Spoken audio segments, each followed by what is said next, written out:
Hello guys, welcome back to the channel. In this video, I'll be showing you how we can add widget to home screen on Android phone so we can get quick access to useful information. Let's get started. Go to your home screen and then tap and hold your home screen like this. And you have to choose widgets right here.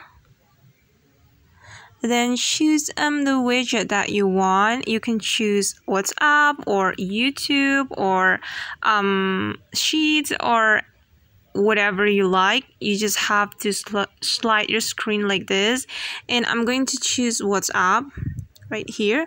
Just click on the widget and slide your screen to the right, and click add right here to add the widget to your home screen.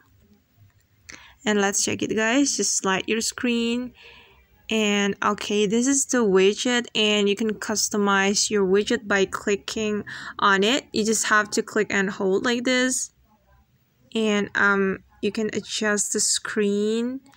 You can customize the screen like this. And as you can see, if you want to see your chat in WhatsApp, you don't need to open it. You just have to see it from the widget.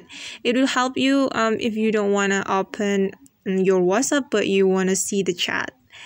Okay guys, that's how we can add widget to our home screen. I hope this video will help you. Thanks for watching. Bye.